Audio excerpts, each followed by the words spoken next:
ಗೆಳೆಯರೆ ನಮಸ್ಕಾರ, ಹೇಗಿದ್ದೀರಿ ಎಲ್ಲರೂ? ಗೆಳೆಯರೆ, ಬಡ ಮುಸಲ್ಮಾನರಿಗಾಗಿ ಇದ್ದ ವಕ್ಫ್ ಆಸ್ತಿಯನ್ನ ನುಂಗಿ ನೀರನ್ನು ಕುಡಿದಿದ್ದ ವಕ್ಫ್ ಆಸ್ತಿಯನ್ನ ಕಬಳಿಸಿದ್ದವರು ಕೊನೆಗೂ ಅದನ್ನು ಬಿಡಬೇಕಾದಂತಹ ಟೈಮ್ ಬಂದಾಯ್ತು. ಲೋಕಸಭೆಯಲ್ಲಿ 3ನೇ ತಾರೀಕು ಬೆಳಿಗ್ಗೆ 2 ಗಂಟೆಗೆ ವಕ್ಫ್ ತಿದ್ದುಪಡಿ ಬಿಲ್ ಪಾಸ್ ಆಯಿತು. ಈಗ ರಾಜ್ಯಸಭೆಯಲ್ಲೂ ಪಾಸ್ ಆಗೋಯ್ತು. ಪಾಪ ಒಂದಷ್ಟು ಜನರು ಕಾಂಗ್ರೆಸ್ ಮಾಡಿದ್ದ ವಕ್ಫ್ ತಿದ್ದುಪಡಿಯನ್ನೇ ನಿಜವಾದ ಸಂವಿಧಾನ ಅನ್ನೋ ರೀತಿ ಮಾತಾಡ್ತಾ ಇದ್ರು. ಈಗ ಅಂಥವ್ರಿಗೆಲ್ಲ ಮುಖಕ್ಕೆ ಹೊಡೆದ ಹಾಗೆ ಆಗ್ತಾ ಇದೆ. ಅದರಲ್ಲೂ ಅಸಾದುದ್ದೀನ್ ಓವೈಸಿ, ಮಲ್ಲಿಕಾರ್ಜುನ ಖರ್ಗೆ, ಹಾಗೆಯೇ ಇನ್ನೊಬ್ಬ ವ್ಯಕ್ತಿ ಇದ್ದಾನೆ, ಅವಿವೇಕಿ ಅಖಿಲೇಶ. ಇನ್ನು ಒಂದಷ್ಟು ರಾಜಕಾರಣಿಗಳು ವಕ್ಫ್ ಹೆಸರಲ್ಲಿ ಬಡ ಮುಸ್ಲಿಮರಿಗೆ ಸೇರ್ಬೇಕಿದ್ದ ಎಲ್ಲವನ್ನ ಕಿತ್ತುಕೊಂಡಿದ್ರು. ಆದ್ರೆ ಪಾಪ ಅನ್ನೋದು ಎಷ್ಟು ದಿನ ಅಂತ ಇವರನ್ನ ಸುಮ್ಮನೆ ಬಿಡುತ್ತೆ. ಈಗ ವಕ್ಫ್ ಅನ್ನೋದನ್ನೇ ತೆಗೆದುಹಾಕಿ ಅದರ ಹೆಸರನ್ನ ಉಮೀದ್ ಆಕ್ಟ್ ಅಂತ ಮಾಡಲಾಗಿದೆ. ಈ ವಕ್ಫ್ ತಿದ್ದುಪಡಿ ರಾತ್ರಿ 2 ಗಂಟೆಗೆ ಲೋಕಸಭೆಯಲ್ಲಿ ಪಾಸ್ ಆದಾಗ ಮುಸಲ್ಮಾನರು ಸಿಹಿಯನ್ನ ಹಂಚಿದ್ರು. ಇನ್ನೊಂದಷ್ಟು ಮುಸಲ್ಮಾನರು ಮೋದಿಗೆ ಧನ್ಯವಾದಗಳನ್ನ ಹೇಳಿದ್ರು. ಹಾಗಾದ್ರೆ ಈ ತಿದ್ದುಪಡಿಯೇ ಬೇಡ ಅಂತ ಒಂದಷ್ಟು ಮುಸಲ್ಮಾನರು ಹೇಳ್ತಾ ಇದ್ದಾರಲ್ಲ, ಅವರು ಯಾರು? ಮೋದಿಗೆ ಮುಸ್ಲಿಮರು ಧನ್ಯವಾದಗಳನ್ನ ಹೇಳ್ತಾ ಇರೋದು ಯಾಕೆ? ಅವರಿಗೆ ಜೈಕಾರವನ್ನ ಹಾಕ್ತಾ ಇರೋದು ಯಾಕೆ ಅನ್ನೋದನ್ನ ಈ ವಿಡಿಯೋದಲ್ಲಿ ನೋಡ್ಕೊಂಡು ಬರೋಣ ಬನ್ನಿ. ವಿಷನರಿ ಹಬ್ ಹೊಸ ಜನರೇಷನ್ಗೆ ಬೇಕಾಗಿರೋದು ಜೀವನವನ್ನು ಬದಲಾಯಿಸೋದು. ನ್ಯೂ ಜನರೇಷನ್ ವಿಡಿಯೋ ಎಡಿಟಿಂಗ್ ಮತ್ತು ಸ್ಕಿಲ್ ಡೆವಲಪ್ಮೆಂಟ್ ಕೋರ್ಸ್, ಅದು ನೀವು ಕುಳಿತ ಜಾಗದಲ್ಲೇ. ವಿಷನರಿ ಹಬ್ನ ಆನ್ಲೈನ್ ಕೋರ್ಸ್. ಹೆಚ್ಚಿನ ಮಾಹಿತಿಗಾಗಿ ಡಿಸ್ಕ್ರಿಪ್ಷನ್ನಲ್ಲಿರೋ ನಂಬರ್ಗೆ ಕರೆಯನ್ನ ಮಾಡಿ. ಜೀವನ ಬದಲಿಸೋ ಕ್ಷಣಗಳನ್ನು ಯಾಕೆ ಕಳ್ಕೋಬೇಕು? ಗೆಳೆಯರೆ, ವಕ್ಫ್ ತಿದ್ದುಪಡಿ ಬಿಲ್ ಪಾಸ್ ಆಗುತ್ತೆ ಅನ್ನೋದನ್ನ ನಾವು ಈ ಮೊದಲೇ ಹೇಳಿದ್ವಿ. ಈಗ ಪಾಸ್ ಆಗಿದೆ. ಇನ್ನು ಕೇವಲ ರಾಷ್ಟ್ರಪತಿಯವರ ಅಂಕಿತ ಬೀಳೋದು ಮಾತ್ರ ಬಾಕಿ. ಅದು ಕೂಡ ಇನ್ನೆರಡು ದಿನದಲ್ಲೇ ಆಗತ್ತೆ. ಅಲ್ಲಿಗೆ ವಕ್ಫ್ ಬಿಲ್ ಅನ್ನೋದು ಉಮೀದ್ ಆಕ್ಟ್ ಆಗಿ ಹೊಸ ರೂಪದಲ್ಲಿ ಬರುತ್ತೆ. ಇಲ್ಲಿ ಬಹಳಷ್ಟು ಬದಲಾವಣೆಗಳು ಆಗಿವೆ. ಅದನ್ನ ಎಲ್ಲ ಮಾಧ್ಯಮಗಳಲ್ಲಿ ಈಗಾಗಲೇ ನೋಡಿರ್ತೀರಿ. ಅದರಲ್ಲಿ ಮುಖ್ಯವಾದ ವಿಚಾರ ಅಂದ್ರೆ ವಕ್ಫ್ ತಿದ್ದುಪಡಿ ಬಿಲ್ ಲೋಕಸಭೆಯಲ್ಲಿ ಮಂಡನೆ ಆದ ದಿನವೇ ಭೋಪಾಲ್ನಲ್ಲಿ ಬುರ್ಕಾ ಹಾಕಿದ್ದ ಮಹಿಳೆಯರು, ಒಂದಷ್ಟು ಜನ ದಾಡಿಯನ್ನು ಬಿಟ್ಟಿದ್ದ ಮೌಲ್ವಿಗಳು, ಇನ್ನೊಂದಷ್ಟು ಜಾಲರಿ ಟೋಪಿಯನ್ನ ಹಾಕಿದ್ದ ಮುಸ್ಲಿಂ ಯುವಕರು ರಸ್ತೆಗೆ ಇಳಿದಿದ್ರು. ಆದ್ರೆ ಅವರೆಲ್ಲ ರಸ್ತೆಗೆ ಇಳಿದದ್ದು ಮಾತ್ರ ವಕ್ಫ್ ಬಿಲ್ ತಿದ್ದುಪಡಿ ವಿರುದ್ಧವಾಗಿ ಅಲ್ಲ. ಇನ್ಯಾಕೆ ಅನ್ನೋದನ್ನ ನಾನು ಹೇಳೋದಕ್ಕಿಂತ ನೀವೇ ಆ ವಿಡಿಯೋ ನೋಡ್ಕೊಂಡು ಬಂದ್ಬಿಡಿ.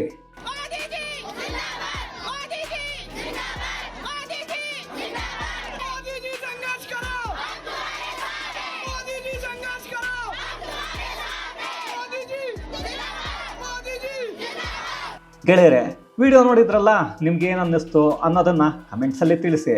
ಇಲ್ಲಿ ಮುಸಲ್ಮಾನ ಮಹಿಳೆಯರು, ಪುರುಷರು ಮತ್ತು ಮೌಲ್ವಿಗಳು ಮೋದಿ ಜಿಂದಾಬಾದ್ ಅನ್ನೋ ಘೋಷಣೆಯನ್ನ ಕೂಗ್ತಾ ಇದ್ದಾರೆ. ಜೊತೆಗೆ ಮೋದಿ ಅವರಿಗೆ ಧನ್ಯವಾದಗಳನ್ನ ಹೇಳ್ತಾ ಇದ್ದಾರೆ.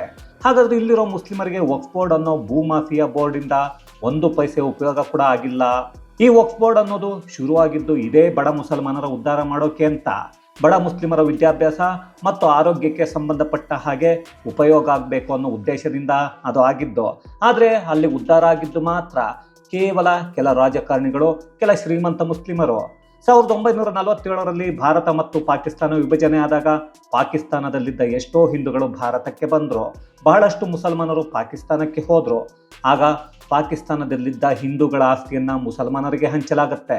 ಆದರೆ ಭಾರತದಿಂದ ಹೋಗಿದ್ದ ಮುಸಲ್ಮಾನರ ಆಸ್ತಿಯನ್ನ ಇದೇ ವಕ್ಫ್ ಬೋರ್ಡ್ಗೆ ಸೇರಿಸಿ ಬಡ ಮುಸಲ್ಮಾನರನ್ನ ಉದ್ಧಾರ ಮಾಡ್ತೀವಿ ಅನ್ನೋದನ್ನ ನೆಹರು ಹೇಳಿದ್ರು. ಆದರೆ ಅದು ಮುಂದಿನ ದಿನಗಳಲ್ಲಿ ಆಗಿದ್ದೇ ಬೇರೆ. 1995ರಲ್ಲಿ PV ನರಸಿಂಹರಾವ್ ಪ್ರಧಾನಿಯಾಗಿದ್ದಾಗ ಮತ್ತೆ 2014ರಲ್ಲಿ ಮನಮೋಹನ್ ಸಿಂಗ್ ಪ್ರಧಾನಿಯಾಗಿದ್ದಾಗ ವೋಟ್ ಬ್ಯಾಂಕ್ ಮತ್ತು ಓಲೈಕೆ ರಾಜಕಾರಣಕ್ಕೆ ಮಾಡಿದ್ದ ತಿದ್ದುಪಡಿಗಳು ಉದ್ಧಾರ ಮಾಡೋದ್ರ ಬದಲು ಹಾಳು ಮಾಡಿದ್ವು. ಅದರಲ್ಲೂ ಮೌನವಾಗಿದ್ದ ಮನಮೋಹನ್ ಸಿಂಗ್ ಅವರನ್ನ ಪ್ರಧಾನಿ ಮಾಡಿದ್ದ ಸೋನಿಯಾ ಗಾಂಧಿ 2014ರಲ್ಲಿ ಅಶ್ರಫರ ಜೊತೆ ಸೇರಿಕೊಂಡು ಮಾತಾಡಿ, ನಾವು ನಿಮಗೆ ಮುಸ್ಲಿಮರ ಎಲ್ಲ ಮತಗಳನ್ನು ಹಾಕಿಸ್ತೀವಿ, ನಮ್ಮ ವಕ್ಫ್ ಬೋರ್ಡ್ಗೆ ಒಂದಷ್ಟು ಆಸ್ತಿಯನ್ನು ಕೊಡಬೇಕು ಅನ್ನೋದನ್ನ ಕೇಳ್ತಾರೆ. ಆಗಲೇ ದೆಹಲಿಯ 108 ಜಾಗಗಳನ್ನು ಅವರ ಅಪ್ಪನ ಆಸ್ತಿ ಅನ್ನೋ ಥರ ಕಾಂಗ್ರೆಸ್ ವಕ್ಫ್ ಬೋರ್ಡ್ಗೆ ಬರೆದು ಕೊಟ್ಟಿದ್ದು. ಇನ್ನು ಬಹಳಷ್ಟು ಜನರಿಗೆ ಅನ್ನಿಸೋದು, ಈ ಅಶ್ರಫರು ಯಾರು? ಸುನ್ನಿ ಗೊತ್ತಿದೆ, ಶಿಯಾ ಗೊತ್ತಿದೆ, ಮುಸ್ಲಿಮರಲ್ಲಿ ಇವೆರಡೇ ಇರೋದು ಅನ್ನೋದು ಬಹಳಷ್ಟು ಜನ ಅಂದುಕೊಂಡಿರೋದು. ಆದರೆ ಅಶ್ರಫರು ಏನಿದ್ದಾರೆ, ಇವರೇ ಮುಸಲ್ಮಾನರಲ್ಲಿ ಮೇಲ್ಜಾತಿ ವರ್ಗದಲ್ಲಿ ಬರ್ತಾರೆ. ಬಹುತೇಕ ಮೌಲ್ವಿಗಳು ಮತ್ತು ವಕ್ಫ್ ಬೋರ್ಡ್ನ ಅಧ್ಯಕ್ಷರು ಇರೋದೇ ಮುಸಲ್ಮಾನರ ಮೇಲ್ಜಾತಿಯಿಂದ ಬಂದವರು. ಇವರು ನಮ್ಮ ಹಿಂದೂಗಳಲ್ಲಿ ಬ್ರಾಹ್ಮಣರು ಮತ್ತು ರಜಪೂತರು ಇದ್ದ ಹಾಗೆ. ಇವರು ದಲಿತ ಮುಸ್ಲಿಮರಾದ ಕಲಾಲ್, ಕಸಬ್, ಅಲ್ವಿ, ಸಯ್ಯದ್ ಇವರನ್ನ ಕೀಳಾಗಿ ನೋಡ್ತಾ ತಿಂದು ತೇಗೋ ಕೆಲಸವನ್ನ ಮಾಡಿದ್ರು. ಇನ್ನು ಮಾಡ್ತಾನೆ ಇದ್ದಾರೆ. ಅದಕ್ಕೆ ಬೆಂಬಲ ಕೊಟ್ಟಿದ್ದು ಕಾಂಗ್ರೆಸ್. ಯಾಕಂದ್ರೆ ಈ ಕಾಂಗ್ರೆಸ್ ಚುನಾವಣೆ ಟಿಕೆಟ್ ಕೊಟ್ಟಿರೋ ಬಹುತೇಕ ಮುಸಲ್ಮಾನರು ಮೇಲ್ವರ್ಗದ ಮುಸ್ಲಿಮರು ಅನ್ನೋದು ಗಮನಿಸಬೇಕಾದ ಅಂಶ. ಕೇವಲ ಹಿಂದೂಗಳಲ್ಲಿ ಜಾತಿ ಬಗ್ಗೆ ಮಾತಾಡೋ ಕಾಂಗ್ರೆಸ್ ಮುಸ್ಲಿಮರಲ್ಲೂ ಒಳಗೊಳಗೆ ಒಡೆದದ್ದು ಇದೇ ರೀತಿ. ಆದರೆ ಅದು ಅಲ್ಲಿರೋ ಮುಸ್ಲಿಮರಿಗೆ ಪಾಪ ಗೊತ್ತಾಗಲೇ ಇಲ್ಲ. ಈಗ ಅದೇ ದಲಿತ ಮುಸಲ್ಮಾನರು ಮತ್ತು ಕೆಲ ಮೌಲ್ವಿಗಳು ವಕ್ಫ್ ತಿದ್ದುಪಡಿ ಬಿಲ್ ಲೋಕಸಭೆಯಲ್ಲಿ ಮಂಡನೆ ಆದಾಗ ಅಲ್ಲಿ ಮಧ್ಯರಾತ್ರಿ ಬಿಲ್ ಪಾಸ್ ಆದಾಗ ಪಟಾಕಿಯನ್ನ ಹೊಡೆದು ಸಿಹಿಯನ್ನ ಹಂಚಿ ಸಂಭ್ರಮಿಸಿದ್ರು. ನಮಗೆ ಇಷ್ಟು ದಿನ ಆಗಿದ್ದ ಅನ್ಯಾಯವನ್ನ ನರೇಂದ್ರ ಮೋದಿ ಮತ್ತು ಅವರ ಸರ್ಕಾರ ಸರಿ ಮಾಡ್ತಾ ಇದೆ ಅನ್ನೋದನ್ನ ಅವರೆಲ್ಲ ಹೇಳ್ತಾ ಇದ್ದಾರೆ. ಯಾಕಂದ್ರೆ ಆರ್ಟಿಕಲ್ 370 ತೆಗೆದಾಗ ಅದು ಕೇವಲ ಕಾಶ್ಮೀರದ ವಿಚಾರ ಅನ್ನೋ ರೀತಿ ಇತ್ತು. ಟ್ರಿಪಲ್ ತಲಾಕ್ ತೆಗೆದು ಹಾಕಿದಾಗ ಎಷ್ಟೋ ಮುಸ್ಲಿಂ ಮಹಿಳೆಯರು ಹೊರಗೆ ಹೇಳೋಕೆ ಆಗದೆ ಅಡುಗೆ ಮನೆಯ ಒಳಗೆ ಹೋಗಿ ಹಾಲನ್ನು ಕುಡಿದಿದ್ರು. ಆದರೆ ಈಗ ಅದೇ ಮುಸ್ಲಿಂ ಮಹಿಳೆಯರು ಮತ್ತು ಬಡ ಮುಸಲ್ಮಾನರು ರಸ್ತೆಗೆ ಬಂದು ಖುಷಿಯನ್ನು ಹಂಚಿಕೊಳ್ತಾ ಇದ್ದಾರೆ. ಸುಮ್ಮನೆ ಒಂದು ಸಲ ಯೋಚನೆಯನ್ನ ಮಾಡಿ, 2014ರಲ್ಲಿ ಮುಸ್ಲಿಂ ಹೆಣ್ಣು ಮಕ್ಕಳ ಪರಿಸ್ಥಿತಿ ಹೇಗಿತ್ತು ಅನ್ನೋದನ್ನ ಆಗ ನಿಮಗೆ ಗೊತ್ತಾಗುತ್ತೆ.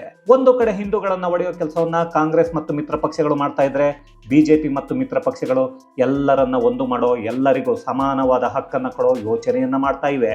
ಉದಾಹರಣೆಗೆ NDA ಜೊತೆ ಇರೋ ನಿತೀಶ್ ಕುಮಾರ್, ಚಂದ್ರಬಾಬು ನಾಯ್ಡು ಮುಸ್ಲಿಮರ ಓಲೈಕೆಯನ್ನ ಮಾಡಿಲ್ವಾ? ಮಾಡ್ತಾರೆ. ಹಾಗಾಗಿ ಈ ವಕ್ಫ್ ಬಿಲ್ ತಿದ್ದುಪಡಿ ಮಾಡುವಾಗ ಅವರನ್ನ ಕೇಳಿ ಕೆಲ ತಿದ್ದುಪಡಿಗಳನ್ನ ಬದಲಾಯಿಸಿದ್ದಾರೆ. ಇನ್ನು 2014ರಲ್ಲಿ ಕಾಂಗ್ರೆಸ್ ಮಾಡಿದ್ದ ಇನ್ನೊಂದು ಕರ್ಮ ಅಂದ್ರೆ ಸಂವಿಧಾನದಲ್ಲಿ ಇರೋ ಹಕ್ಕುಗಳನ್ನೇ ಕಿತ್ತುಕೊಂಡಿದ್ದು. ದಾಖಲೆಗಳಿಲ್ಲದ ಆಸ್ತಿಯನ್ನ ನಮ್ಮದು ಅನ್ನೋದನ್ನ ವಕ್ಫ್ ಬೋರ್ಡ್ ಹೇಳಿದ್ರೆ, ಆ ದಾಖಲೆಗಳಿರೋ ವ್ಯಕ್ತಿಗಳು ವಕ್ಫ್ ಟ್ರಿಬ್ಯುನಲ್ಗೆ ಹೋಗಿ ನ್ಯಾಯ ಕೇಳಬೇಕಿತ್ತು. ಅಂದ್ರೆ ನ್ಯಾಯಾಲಯಕ್ಕೆ ಹೋಗೋ ಅವಕಾಶವನ್ನೇ ತೆಗೆದು ಹಾಕಿದ್ರು. ಜಿಲ್ಲಾಧಿಕಾರಿಗಳ ಹತ್ರ ಆಗ್ಲಿ ಕೇಳೋ ಅಧಿಕಾರ ಕೂಡ ಇಲ್ಲದ ರೀತಿ ಮಾಡಿದ್ರು. ಯಾವುದೋ ಆಸ್ತಿ ಅವನಿಗೋ ಬೇಕು ಅನ್ನಿಸಿದ್ರೆ ಅವನು ಬೆಳಗ್ಗೆ ಹೋಗಿ ಹೇಳ್ತಾನೆ, ಈ ಆಸ್ತಿಯನ್ನ ಜಹಾಂಗೀರ್ ಇಲ್ಲಿಗೆ ಜಿಲೇಬಿ ತಿನ್ನೋಕೆ ಬಂದಾಗ ವಕ್ಫ್ಗೆ ಕೊಟ್ಟಿದ್ದ ಅಂತ. ಅಲ್ಲ ರೀ, ನಮ್ಮ ಜಮೀನು ಯಾರ ಹತ್ರ ತಗೊಂಡಿರ್ತೀವಿ ಅನ್ನೋದು 30 ವರ್ಷ ಬಿಟ್ಟು ಕೇಳಿದ್ರೆ ನಮಗೇ ನೆನಪಿರಲ್ಲ. ಆದ್ರೆ ಈಗ ಅಲ್ಲಿ ವಕ್ಫ್ ಬೋರ್ಡ್ ಅಲ್ಲಿರೋ ಯಾರೋ ಒಬ್ಬನಿಗೆ ಜಹಾಂಗೀರ್ ಇದ್ದಾಗ, ಔರಂಗಜೇಬ್ ಇದ್ದಾಗ ಅದನ್ನ ಕೊಟ್ಟಿದ್ದ ಅಂದ್ರೆ ಅದನ್ನ ಈಗ ಆಸ್ತಿಯ ಮಾಲೀಕ ಆದವನು ವಕ್ಫ್ಗೆ ಬಿಟ್ಟು ಕೊಡಬೇಕು ಅನ್ನೋದು ದೊಡ್ಡ ಕರ್ಮ ಅಲ್ವೇನ್ರಿ? ಹೋಗ್ಲಿ, ಅವನ್ಯಾರೋ ಜಹಾಂಗೀರ್, ಔರಂಗಜೇಬ್ ಇಲ್ಲ ಟಿಪ್ಪು ಸುಲ್ತಾನ್ ಕೊಟ್ಟಿದ್ದ ಅನ್ನೋದಕ್ಕೆ ದಾಖಲೆಗಳು ಇವೆಯಾ ಅಂದ್ರೆ ಆ ದಾಖಲೆಗಳು ಕೂಡ ಇರಲ್ಲ. ಅದರಲ್ಲಿ ಎಲ್ಲಾದ್ರೂ ಉಲ್ಲೇಖ ಇದೆಯಾ ಅಂತ ಹುಡುಕಿದ್ರೆ ಆ ಉಲ್ಲೇಖಗಳು ಎಲ್ಲಿಯೂ ನಮಗೆ ಸಿಗೋದಿಲ್ಲ. ಗೆಳೆಯರೆ, ಈಗ ತಿದ್ದುಪಡಿ ಆಗಿರೋ ವಕ್ಫ್ ಬಿಲ್ ಅಂದ್ರೆ ಉಮೀದ್ ಆಕ್ಟ್ ಅನ್ನೋದು ಹಿಂದೂಗಳ ಉದ್ಧಾರ ಮಾಡೋಕೆ ತಂದಿರೋದಲ್ಲ, ಬೇರೆಯವರ ಆಸ್ತಿಯನ್ನ ಕಳ್ಳತನ ಮಾಡೋಕೆ ಇದ್ದ ಅವಕಾಶಗಳನ್ನ, ಕಾಂಗ್ರೆಸ್ ಪಕ್ಷ ಮಾಡಿದ್ದ ತಪ್ಪುಗಳನ್ನ ತೆಗೆದು ಹಾಕಿದ್ದಾರೆ. ಇದೊಂದು ವಿಚಾರದಲ್ಲಿ ಮಾತ್ರ ಹಿಂದೂಗಳಿಗೆ ಲಾಭ ಆಗಿದೆ ಅಷ್ಟೇ. ಹಾಗಂತ ಮುಸ್ಲಿಮರ ಆಸ್ತಿ ವಕ್ಫ್ ಕಿತ್ತುಕೊಂಡಿಲ್ವಾ ಅಂದ್ರೆ ಬೇಕಾದಷ್ಟು ಆಸ್ತಿಯನ್ನ ಕಿತ್ಕೊಂಡಿದೆ. ಜೊತೆಗೆ ಬಡ ಮುಸ್ಲಿಮರ ಏಳಿಗೆಯನ್ನ ಮಾಡೋಕೆ ತಿದ್ದುಪಡಿಯನ್ನ ಮಾಡಿರೋದು. ಇಲ್ಲಿ ಮುಖ್ಯವಾದ ಅಂಶ ಅಂದ್ರೆ ಇಸ್ಲಾಂ ದೇಶ ಆಗಿರೋ ಪಾಕಿಸ್ತಾನದಲ್ಲಿ 1 ಲಕ್ಷ ಎಕರೆ ವಕ್ಫ್ ಆಸ್ತಿ ಇದೆ. ಆದರೆ ಹಿಂದೂಗಳ ದೇಶ ಅಂತ ವಿಭಜನೆ ಆಗಿದ್ದ ಹಿಂದೂಸ್ತಾನದಲ್ಲಿ ಅಂದ್ರೆ ನಮ್ಮ ಭಾರತದಲ್ಲಿ 9 ಲಕ್ಷ ಎಕರೆಗಿಂತ ಜಾಸ್ತಿ ಆಸ್ತಿ ಇದೆ. ಆ 9 ಲಕ್ಷ ಎಕರೆಯಿಂದ ವಕ್ಫ್ಗೆ ಬರಬೇಕಾಗಿದ್ದ ಆದಾಯ 20,000 ಕೋಟಿ. ಆದರೆ ಬರ್ತಾ ಇರೋದು ಮಾತ್ರ 900 ಕೋಟಿ. ಆ 900 ಕೋಟಿ ದುಡ್ಡು ಏನಾಗ್ತಾ ಇದೆ ಅನ್ನೋದಕ್ಕೆ ಲೆಕ್ಕ ಇಲ್ಲ. ಆಸ್ತಿ ಎಲ್ಲಿದೆ, ಯಾರ ಹತ್ರ ಇದೆ ಅನ್ನೋದು ಯಾವನಿಗೂ ಗೊತ್ತಿಲ್ಲ. ಹಾಗಾಗಿ ಈಗ ಈ ಉಮೀದ್ ಆಕ್ಟಲ್ಲಿ 6 ತಿಂಗಳಿಗೆ ಒಂದು ಸಲ ಆಡಿಟಿಂಗ್ ಆಗಬೇಕು. ಪ್ರತಿ 5 ವರ್ಷಕ್ಕೆ ಒಂದು ಬಾರಿ ವಕ್ಫ್ ಆಸ್ತಿಗಳ ಸರ್ವೆ ಆಗಬೇಕು. ಇದು ಇಲ್ಲಿಯವರೆಗೆ ಯಾರೆಲ್ಲ ವಕ್ಫ್ ಆಸ್ತಿಯನ್ನು ಕಬಳಿಕೆ ಮಾಡಿಕೊಂಡು ಅವರ ಇಷ್ಟ ಬಂದ ಹಾಗೆ ಉಪಯೋಗ ಮಾಡಿಕೊಳ್ತಾ ಇದ್ದಾರೋ, ನಮ್ಮ ಅಪ್ಪನದ್ದೇ ಆಸ್ತಿ ಅನ್ನೋ ಥರ ಅವರಿಗೆ ಕಡಿವಾಣ ಹಾಕೋದು ಇದರ ಉದ್ದೇಶ. ಅಲ್ಲಿಗೆ ಅದೆಷ್ಟೋ ರಾಜಕಾರಣಿಗಳ ಮುಖವಾಡ ಮೊದಲ ಸರ್ವೆಯಲ್ಲೇ ಕಳಚಿ ಬೀಳುತ್ತೆ. ಈಗ ಅಂತಹ ರಾಜಕಾರಣಿಗಳು ಏನೇನೋ ಬಾಯಿಗೆ ಬಂದ ಹಾಗೆ ಮಾತಾಡ್ತಾ ಇದ್ದಾರೆ. ಅದನ್ನು ನೀವು ಕೂಡ ನೋಡಿದ್ದೀರಿ. ಅವರಿಗೆ ವಕ್ಫ್ ಬಿಲ್ ತಿದ್ದುಪಡಿಯಲ್ಲಿ ಏನಿದೆ ಅನ್ನೋದೇ ಗೊತ್ತೇ ಇಲ್ಲ. ಇನ್ನು ವಕ್ಫ್ ಬಿಲ್ ತಿದ್ದುಪಡಿ ವಿರುದ್ಧ ಹೋರಾಟ ಮಾಡ್ತೀವಿ ಅಂತ ಹೇಳ್ತಾ ಇರೋರು, ಈ ಬಿಲ್ ಪಾಸ್ ಆದಮೇಲೆ ನಾವು ಸುಮ್ಮನೆ ಇರಲ್ಲ ಅಂತ ಹೇಳ್ತಾ ಇರೋರು ಯಾರು ಅಂತ ಒಂದು ಸಲ ನೋಡಿದರೆ, ವಕ್ಫ್ ಹೆಸರಲ್ಲಿ ಹೇಸಿಗೆಯನ್ನು ತಿಂದು ಕೆಲ ರಾಜಕಾರಣಿಗಳ ಜೊತೆ ಇದ್ದು ಕೆಲ ಪಕ್ಷದ ಗುಲಾಮರಾಗಿ ಬದುಕ್ತಾ ಇರೋರು. ಅಲ್ಲಿ ಲೋಕಸಭೆ ಮತ್ತು ರಾಜ್ಯಸಭೆಯಲ್ಲಿರೋ ಕೆಲವರು ವಕ್ಫ್ ಬಿಲ್ ಪಾಸ್ ಮಾಡಿದರೆ ಆಮೇಲೆ ನೋಡ್ಕೋತೀವಿ ಅಂತಿದ್ದಾರೆ. ಇದೇ ನಗು ಬರಿಸೋ ವಿಷಯ.